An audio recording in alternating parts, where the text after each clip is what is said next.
Well, final message in the series, Asking for a Friend. Unlike the last 2 weeks, this is a real simple message. I was thinking, boy, I hope I've got enough to fill half an hour here. Because, it's so simple. I jest. This is a complicated subject, and I'm going to do my best to deal with it. Why does God allow suffering? We just heard the story of a nation where homes are being bombed and lives are being lost in Eastern Europe. They're suffering. The pastor who leaves church on a wintry day, expecting to have a normal Sunday afternoon, and a car coming towards them hits black ice, drives into them, and both their children are killed. Why? A mom, a dad, a spouse, a child who's having a terrible battle, a debilitating battle with anxiety.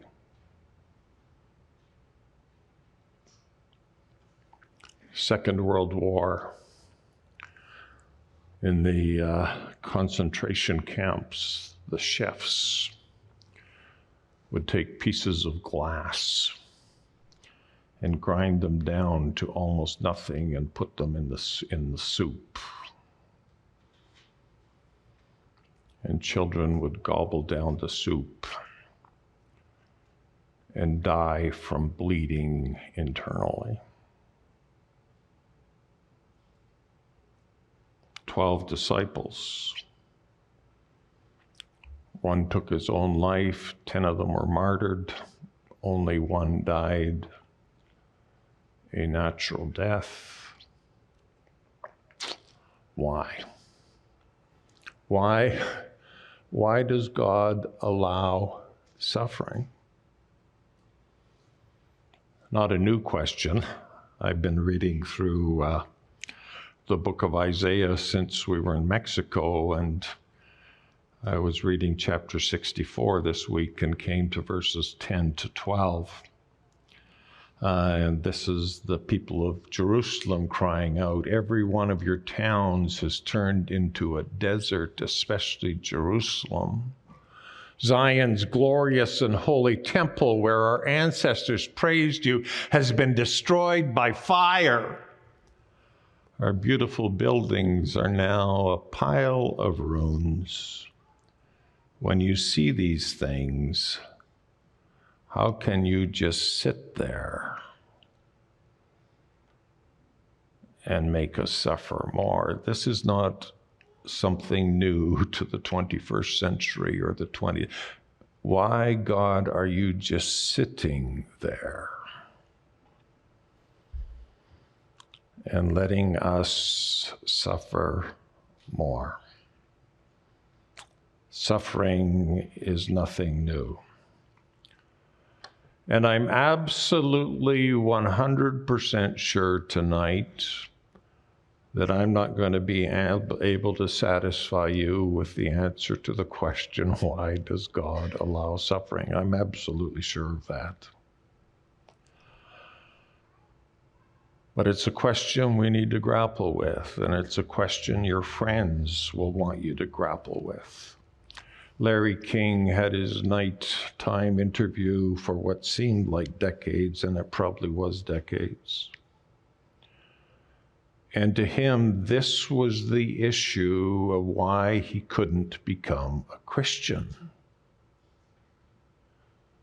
Why does God allow suffering? And the argument goes something like this. How can a good God, a loving God, a a kind God, a God who is full of compassion, a God who Christians tell me has new mercies every morning. How could a God like that, who is also omnipotent and all-powerful, how could a God like that let suffering go on in the world? If he is who all these Christians tell me he is, and he doesn't stop suffering, then my only conclusion is that the God they talk about has been made up in their own heads. Because if he's all those good, wonderful things and he allows suffering, it just makes no sense to me, so it can't be real. Why does God allow suffering? Well, I don't think I'll be able to satisfy you tonight, so if you want, you can leave. But I do want to throw some things at you, and I want to start by saying this. I'm absolutely convinced that the answer rests in thinking theologically, not emotionally. The answer rests in having a big and grand view of God. We need to have a big and grand view of God. We need to have a right understanding of God. The answer ultimately rests in God. It's not enough to say, well, it's the devil's fault. Well, they'll come back and say, and how did the devil end up in the story? It's Adam and Eve's fault. Well, ultimately they'll say, how did Adam and Eve end up in the story? The answer ultimately rests in a big and grand view of God. Interesting little book in the New Testament that most of us spend very little time in, Philemon. And it's the story of Philemon's relationship with Onesimus. I won't go into that, but this is what Paul says to Philemon. This is perhaps why he was parted from you for a while, that you might have him back forever. Did you notice the best Paul could do was perhaps? Perhaps this is what's happening. And tonight you may just leave with, well, perhaps this is the way it is. But we need to talk about it. We need to talk about it. So your friends need to know the answer to why does God allow suffering? And I think the first point in that discussion is just being honest and saying God does allow suffering. God does allow suffering. Isaiah chapter 29, verse 16. Prophet's talking to the people. He says, you turn things upside down. Shall the potter be regarded as the clay, and the thing made should say of its maker, he did not make me, or the thing formed say of him who formed it, he has no understanding. It's interesting that so many of our convictions are based on man being at the center. They're centered around man. And this absence of a big and grand view of God makes everything upside down. And we can't understand these things unless we have a big and grand view of God. I went to Tim Hortons today. It drives me nuts. This whole world has gone upside down. They give me my ice cap in this beautiful plastic cup. But I can't use a plastic straw to drink my ice cap out of this huge plastic cup because this is not good for the environment. And everybody just accepts that. Oh, that's logical. We'll use paper straws, which I hate. I have plastic straws in my glove compartment. But paper straw, naughty, naughty, naughty. Fine, fine, fine. And a lot of our thinking in life, a lot of our theological thinking is equally upside down. We've made our conclusions start with us instead of him. And we've got the thing that's made telling the person who made us how things should be. We have to humbly come back to a big and grand view of God. So what does God say about suffering? 2 Corinthians chapter 4, 17 and 18. This light affliction is preparing for us an eternal weight of glory beyond all comparison, as we look not to the things that are seen, but to the things that are unseen. For the things that are seen are transient, but the things that are unseen are eternal.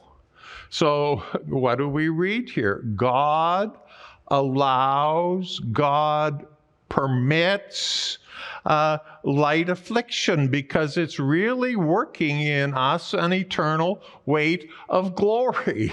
But we can't accept that because we are deep down worldly people centered around temporary things, and we don't have a big grand view of an eternal God who has an eternity ahead of us. Big, grand view of God. Matthew chapter 5, 10 to 12. Blessed are those who are persecuted for righteousness' sake. There's a blessing in persecution. How many of you believe that? I mean, I had to pastor some people over the last 2 years who were absolutely convinced that we were in a time of intense persecution in Canada because of COVID.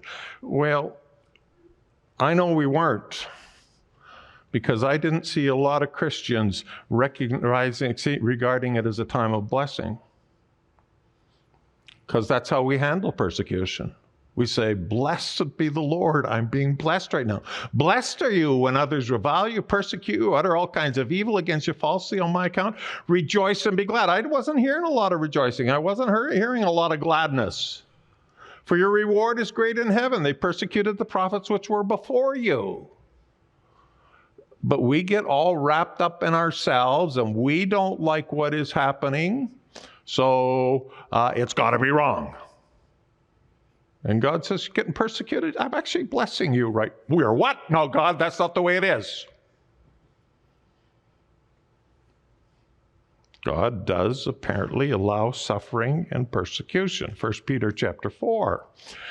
Do not be surprised at the fiery trial when it comes upon to test you as though something strange were happening. Oh, this can't be happening to me. I'm a Christian. Christians don't have trials. This is strange. Something's way off kilter here. Back to the book. Back to a big, grand view of God. God says, don't think this is strange. Don't be surprised by it. But what do? You rejoice insofar as you share Christ's sufferings. Wow, our Jesus suffered? Maybe we should accept the fact that it's not strange if we do. And Jesus suffered so we may rejoice and be glad when his glory is revealed. If you are insulted for the name of Christ, you are blessed. You see how different the response becomes when you've got this view of God being involved in absolutely everything that's happening in your life? Romans chapter 8 and verse number 18. I consider, let's look at verse 19 too. Therefore, let those who, 1 Peter 4, therefore, let those who suffer according to God's will entrust their souls to a faithful Creator while doing good. So if you're suffering, what do? God, I trust you with this. Here you are, I trust you with this. God allows suffering. It's unquestionably clear in Scripture. Unquestionably clear. So Paul says, consider the sufferings of this present time are not worthy comparing with the glory that's to be revealed in us. There's something better ahead. So clearly in Scripture and clearly in history, God has allowed suffering. So why? Why is this going on? Well, it's going on because suffering is rooted in the corruption of creation. Romans 8 and verse number 20. Creation was subjected to futility, not willingly, but because of him who subjected it. Creation became futile, ineffective, senseless. Something God didn't plan or wasn't his first plan happened. So to get suffering and understand suffering, we really need to go back to the creation story. And we see the creation story, Genesis chapter 1 and verse number 31. God saw everything that he had made, and behold, it was very good. There was evening, there was morning. God looked at everything he had done, and he says, not that it was good, it was very good. Now, sin is not good. Does everybody agree with that? Sin is not good. And everything God had made was good. So when God created the world, we were able not to sin. I think it's clear. You go to Genesis chapter 2, though, and the story continues. But he has some instruction. Of the tree of the knowledge of good and evil you shall not eat, for in the day that you eat of it you shall surely die. So we're able not to sin, but we're able to sin. We're able not to sin, and we're able to sin. And why is that? Because God created all of us with free will. And when God created us with free will, he looked and he said, it's good for man to have free will. Now let's define free will so we know what we're talking about here.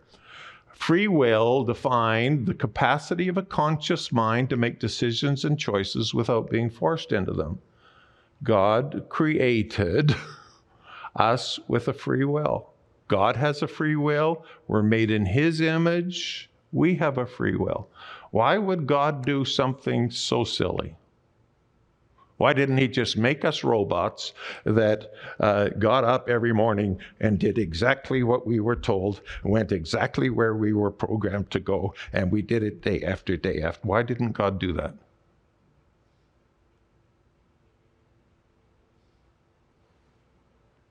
Because he was looking for meaningful relationship with us. Now, some of you may think having a best friend who's a robot would be really fantastic. But one of the most delightful things about my amazing wife is she's not a robot. And she doesn't love me because she has to. She loves me because she chooses to. And God has created us with a free will in his wisdom, in his purposes, designed to not sin, designed to pursue him and love him and honor him. And then we take that free will and we exercise it to sometimes dishonor him and sin. So the story of why suffering happens is rooted in the corruption of the creation story. Contrary to Hinduism and dualism, we are at this point living in Genesis chapter 3. We're living in the tension of the story. We're living in the tension of the truth of the tension between God's absolute sovereignty and humanity's free will and moral responsibility.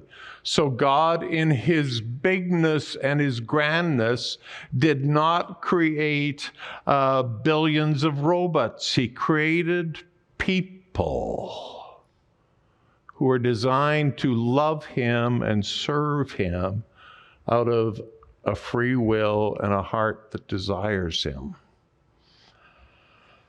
And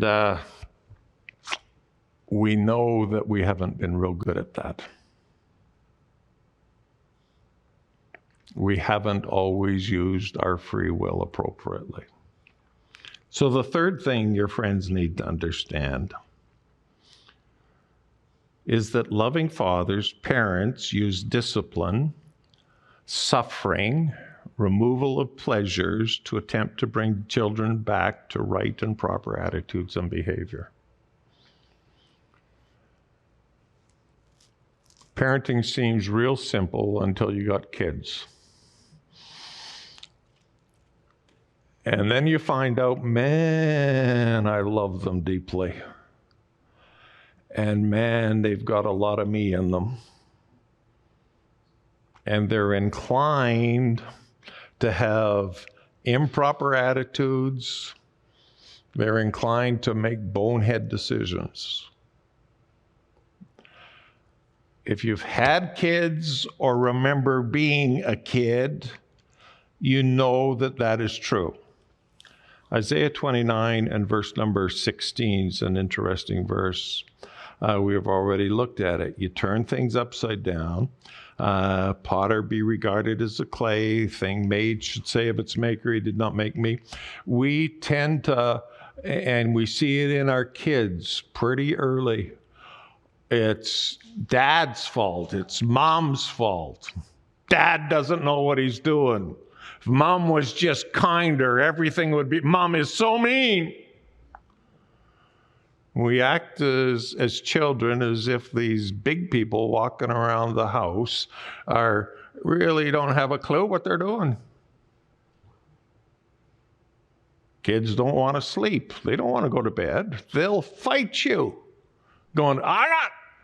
Mom knows, dad knows, going to bed's good for you. But I'm not going to, I don't want to go to bed. You're not going to bed. Why not? I have to go to bed. You get to stay up.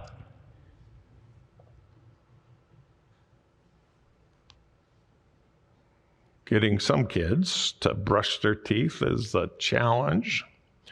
They're eating and they say, I don't want that. That looks terrible. That's not good food. I want pancakes. Some parents have been silly enough to then go make them pancakes. Excuse me. You bring the pancakes to the table, and they pick them up and throw them on the floor. They don't know what's good for them. They don't know what's right. They stand on the top of the couch, and they're willing to do a head dive into the hardwood floor. And you say, don't do that. That's not good for you. That's going to hurt yourself. And the girls kind of get down and the guys jump. Kids do what they want to do. And adults have a higher view, an aerial view, that's an experience level that says, and not good to do that. But what do kids do? They do what they want to do anyhow. They do what they just feel like doing. And it's like the clay saying to the potter, you have no right to tell me what to do. Thank you, Pastor Yasmin. Children don't know what's good for them.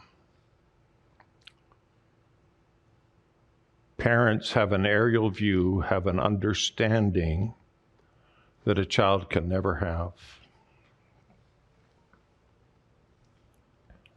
We need a big, grand view of God.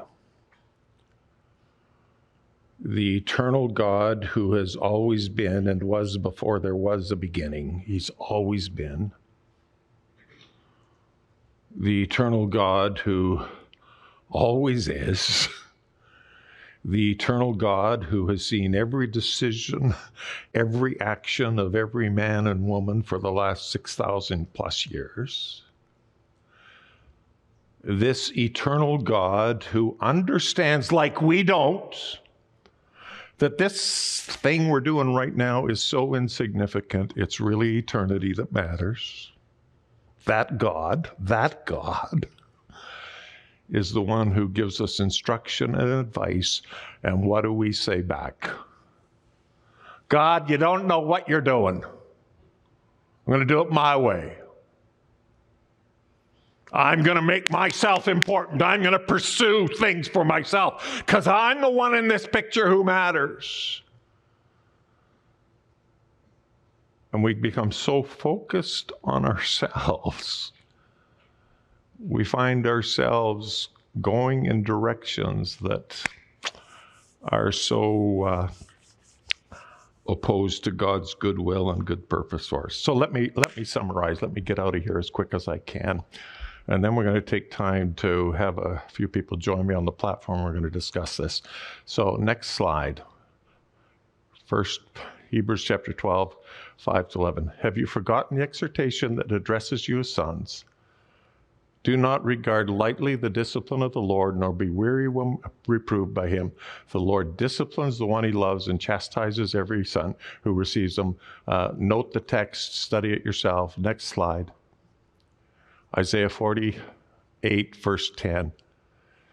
Behold, I have refined you, but not as silver. I have tried you in the furnace of affliction. How does God discipline us? How does God refine us? How does that happen? It's through the furnace of affliction.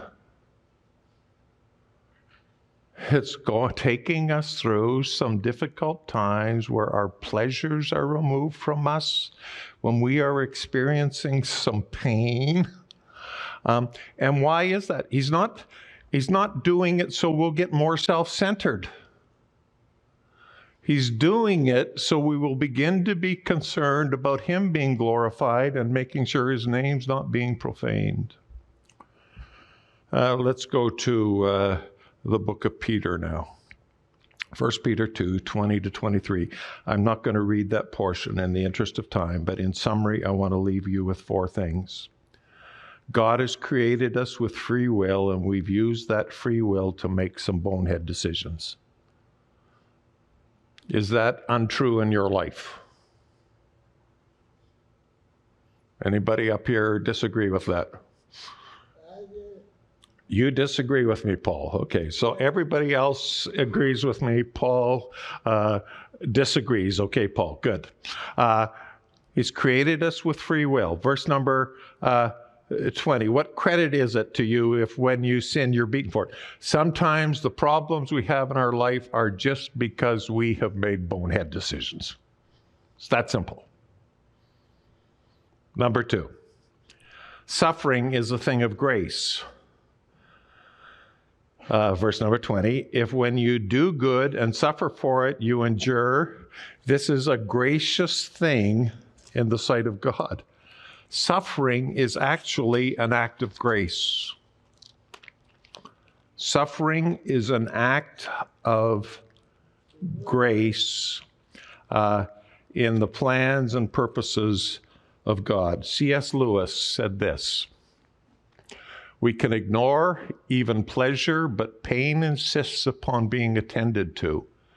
God whispers to us in our pleasures, speaks in our conscience, but shouts in our pains. It is his megaphone to a deaf world. We find it easy to just be thinking about ourselves. Pain gets our attention. And God speaks often through pain. Third thing, 1 Peter. Christians are called to endure suffering. So what do we do when suffering comes?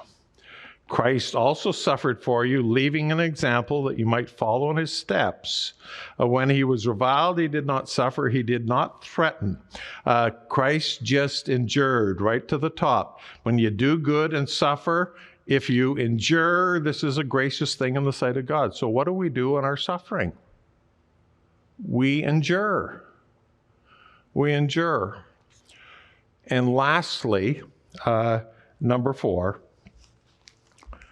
trust God in your suffering and don't depend on your own understanding.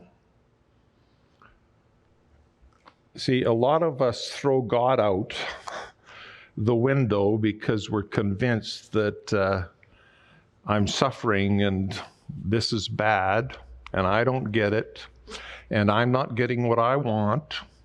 And we don't understand that it's a work of God's grace, refining us, working in us, making us think about eternal things instead of temporary things. Everything you have right now is temporary.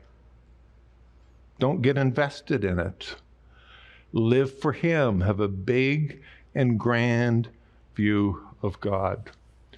And Pastor Jordan gave me this just before service, so I couldn't work it into the slides, but I think the quote is worth sharing. Peace isn't found in the absence of storm. Peace is found in the presence of God. Peace isn't found in the absence of storm. Peace is found in the presence of God. So when we're suffering, where does the peace come from? Getting rid of the suffering? Or does it come from getting in the presence of God? Peace isn't found in the absence of suffering. Peace is found in the presence of God. So I told you I couldn't satisfy you. Truth of the matter is, the Christian life is, and I think there's a slide that says something like this. It's quoting some really famous guy. If you can find that, Wyatt, it'll be helpful right now. There have been, no, it's another slide, but that's a good point too. There have been more Christian conversions since 1800 than in the previous 1800 years combined, and there have been more Christian martyrs since 1800 than in the previous 1800 years combined, and to this you've been called. That's what Carson had to say. Find the other quote from some guy from the neighborhood church. There are many places in the Bible and life end with a kind of ... question mark, or perhaps. Because, friends, we are called to live by faith. And we aren't meant to understand everything. We live by faith. And we have to have a big, grand view of God that says God is in this. God is in the midst of us.